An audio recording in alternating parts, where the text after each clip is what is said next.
Okay, welcome back everybody. That looks like you've got everything in the camera focus, more or less. Fingers crossed it won't fall off or anything like that.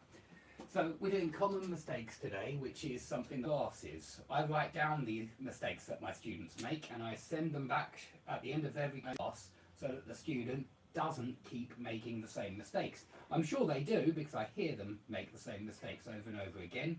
And I think if they keep getting a piece of paper that says it's a mistake, they will hopefully focus on stopping themselves from making those mistakes. And you'll see this stop in a little bit.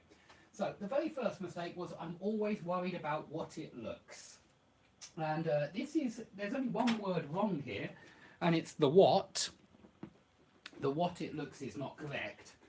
Now, we could change this in two ways to make it correct. We can change the what to a how, and then that's okay. I'm always worried about how it looks. Or we can change it to what it looks like.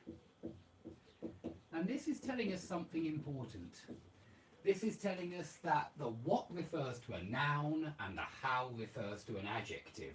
How something looks, it looks great, it looks wonderful, it looks fantastic, it looks small, it looks big.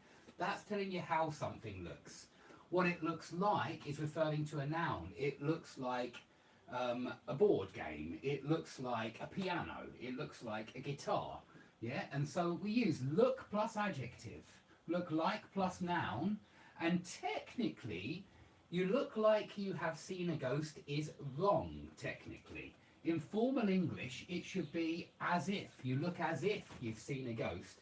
And this is because like is a preposition, and it's followed by a noun, and as is a conjunction, so it can be followed by a clause.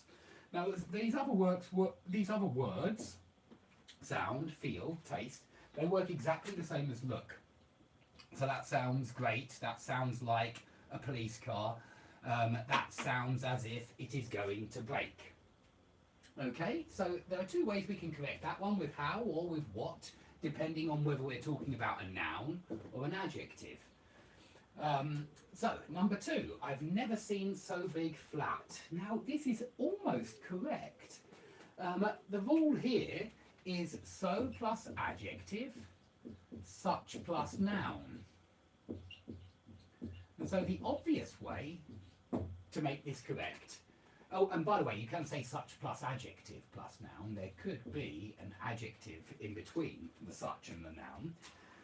Big, for example. So the obvious way of fixing this would be to say such a big flat. However, there is a second way, and that means that this is almost correct.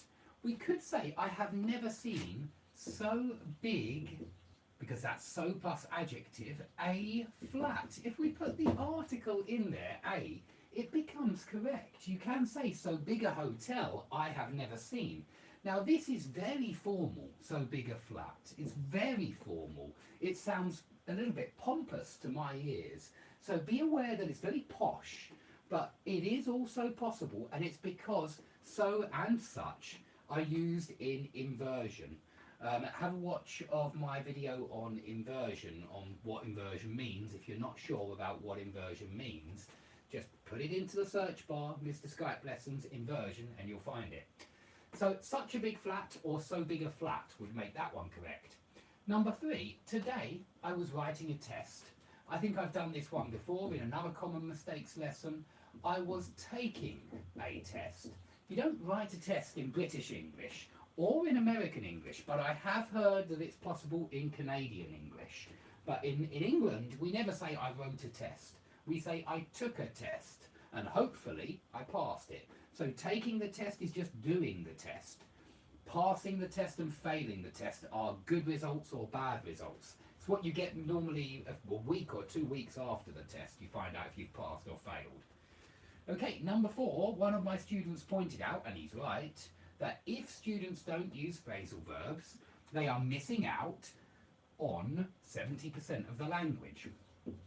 Maybe 70% is a little bit of an exaggeration, but it is a huge part of the language. And so if you've decided that phrasal verbs are for mugs or for people, for other people, not for yourself, please don't. That you are missing out on a lot of the words. And this is the phrasal verb that my student meant to say. He just forgot the second preposition on.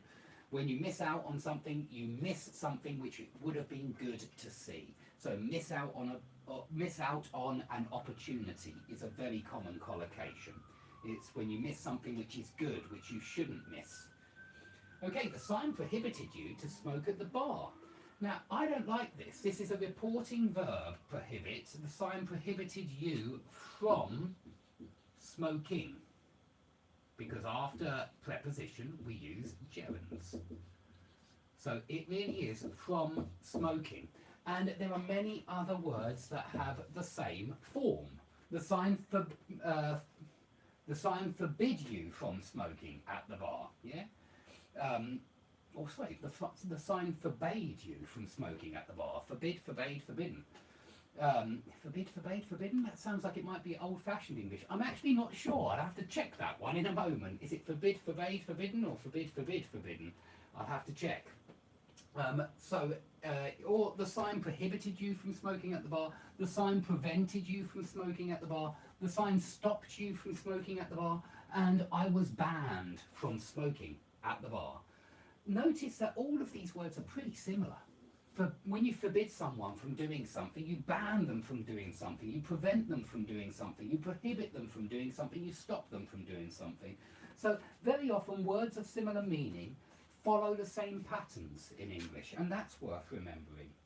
Now, number 6 is a vocabulary problem. It's not a discussable question. It's a debatable question, or maybe a controversial question. Yeah, maybe a controversial question. Number 7, we have to react on this. It's a preposition mistake. We have to react to this. Okay, simple mistake. We have to react to this. React to, not react on. Number 8, when they went out of the cafe. It's another preposition mistake, and so many mistakes are preposition mistakes. When they went out of the cafe, something happened. Okay, he set fire on the insect repellent. It's a preposition mistake. He set fire to the insect repellent. So set fire to something. If you use a lighter to make a fire, you set fire to something. Number 10, an American vain photographer. The adjectives are in the wrong order here. The nationality usually goes as close to the noun as possible. So a vain, and we need to get rid of N, a vain American photographer with no commas. These are cumulative adjectives. They are not coordinate adjectives, which means there are no commas between them. Number 11, it was a lot of tourists around. Very common, this mistake. Not it and not was. There were a lot of tourists around. That should be there were a lot of tourists around. And number 12, absolutely unfriendly. You can't say absolutely with weak adjectives. This is a weak adjective. So you have to say very unfriendly. You can say absolutely plus strong adjectives like absolutely delighted or absolutely devastated. Okay, I'll quickly check forbid if you're all still there. We quickly check because I think the only way to be sure sometimes is by using a dictionary. So we've got here.